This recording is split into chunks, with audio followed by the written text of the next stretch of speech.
శ్యామశాస్త్రుల వారు దేవి బ్రోవ సమయం ఇదే అని చెప్పి అమ్మవారిని మనసారా ప్రార్థించి ఇంట్లో మా రాజుగారి గౌరవాన్ని కాపాడు, నా గౌరవాన్ని కాపాడు అని చెప్పేసి ఎన్నో రకాలుగా ఉన్నాయి ప్రార్థించుకుని ఈయన రాజుగారి ఆస్థానానికి వెళ్ళారు. అక్కడ వెళ్ళినప్పుడు ఒక పల్లవి పాడి, ఎవరు కేశవయ్య గారు, నేను పాడుతున్నాను ఓ పల్లవి, నువ్వు పాడు అన్నాను. సరే, కేశవయ్య గారు అద్భుతంగా ఓ పల్లవి పాడారు. పల్లవి అంటే ఒక కీర్తన పాడారు. అప్పుడు మన శ్యామశాస్త్రి గారు ఈ దేవి బ్రోగ సమయం ఇదే కీర్తననే అద్భుతంగా గానం చేశారు. రాగం చూస్తే కొత్త రాగం.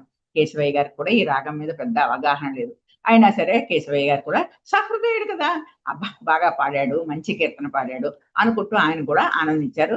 సో ఈ కీర్తన పాడడంలో ఇద్దరికి విజయం వచ్చింది.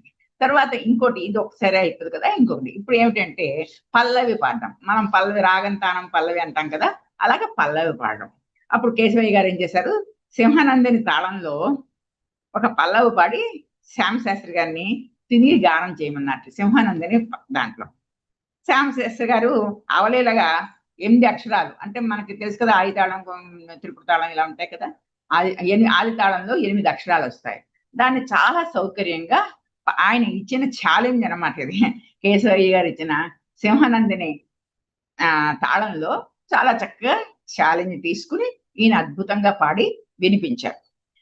ఆ రకంగా కేశవయ్య గారు గెలిచారు. రాజుగారు చూశారు, కేశవయ్య గారు గెలిచారు, శ్యామశాస్త్రి గెలిచారు. ఇద్దరివి బాగున్నాయి, ఇద్దరివి పల్లవి బాగున్నాయి. ఇప్పుడు శ్యామశాస్త్రి గారి వంతు వచ్చింది. ఇప్పుడు ఈయన పాడి వినిపిస్తే ఒక పల్లవి, దానిని ఆయన అనుసరించి పాడాలి కేశవయ్య గారు. ఇది ఆఖరిది అనమాట.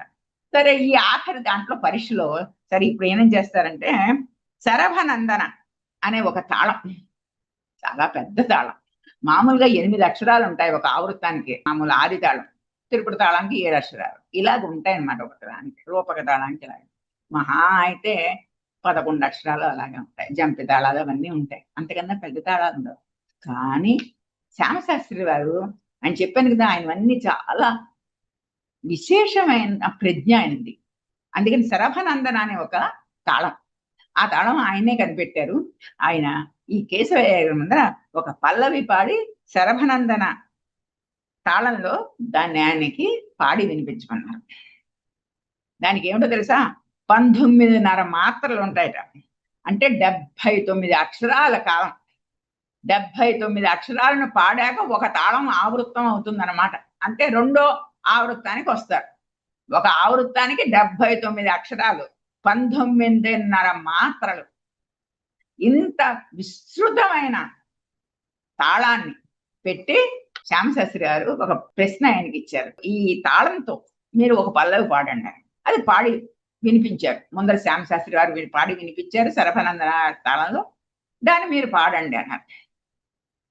అది విన్నారు. వినేసరికి కేశవయ్య గారికి కొంచెం గుండె జారిపోయింది.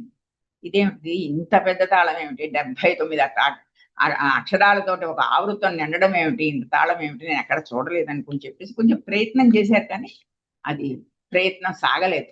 ఆయన ఓడిపోయినట్లుగా వెంటనే ఆయన ఒప్పుకున్నారు. నేను ఇది పాడలేకపోయాను అని చెప్పేసి, దాని రూపురేఖలు కూడా నాకేమీ తెలియట్లేదు అని చెప్పేసి ఆయన తన ఓటమిని అంగీకరించాడు. నేను ఎంతో ఉత్సాహంతో అందరినీ ఓడించేయచ్చు అని వచ్చాను, కానీ నేనే ఇక్కడ ఓడిపోయాను అని సహృదయంతో తను వ్యక్తపరిచాడు.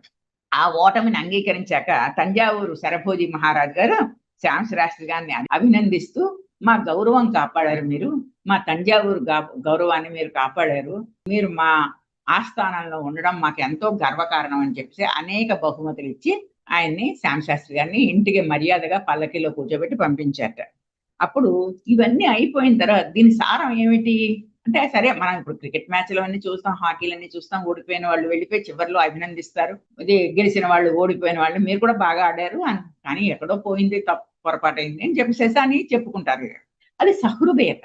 అలాగే అప్పుడు శ్యామశాస్త్రి గారు ఆ కేశవయ్య దగ్గరికి వెళ్ళి, ఇలాగా పోటీలు పెట్టుకోకూడదు, సంగీతం అందరినీ ఓడించేయాలని చెప్పేసి అనుకుని వచ్చావు కదా, అది చాలా తప్పు మాట, సాధన చెయ్యాలి, సంగీతం సాధన చెయ్యాలి, 10 మందికి పంచిపెట్టాలి, ఆ వైభవాన్ని నిలబెట్టుకోవాలి. అంతేకాని నేను వాళ్ళనందరినీ ఓడించేస్తాను, వీళ్ళనందరినీ ఓడించేస్తాను, ఇదేంటిది, ఏమన్నా ఆటలా ఇది, గెలుపు ఓటముల ప్రశ్న ఇక్కడ రాకూడదు ఈ సంగీతంలో అంటాడు. మనం అందరం కళాకారులమే, మనం అందరం వాగ్గేయకారులమే. మనం అందరం దేవుడికి భక్తి సాహిత్యాన్ని ఇస్తున్న వాళ్ళం మనం. అందుకని మనం విశాల హృదయంతో ఉండాలి. కానీ ఇక్కడ ఓటమి, గెలుపు నువ్వు మంచిగా బాగా పాడావు నేను నేర్చుకుంటాను. లేదు రాకపోతే రాలేదని అనుకుంటాను.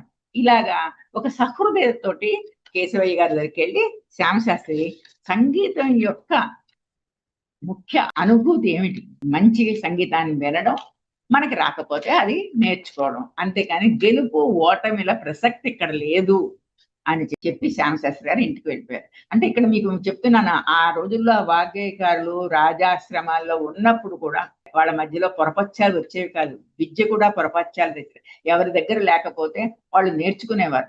శిష్యుడి రూపంలో వెళ్ళి వాళ్ళు నేర్చుకునేవారు. త్యాగరాజస్వామి కన్నా పెద్దవాడే కదా శ్యామశాస్త్రి గారు. అయినా సరే తనకు అనుమానాలు అవి వచ్చినప్పుడు త్యాగరాజస్వామి వారి దగ్గరికెళ్ళి తన అనుమానాలని నివృత్తి చేసుకుంటూ ఉండేవారు. ఇదంతా కూడా ఒక సహృదయత కనిపిస్తూ ఉంటుంది.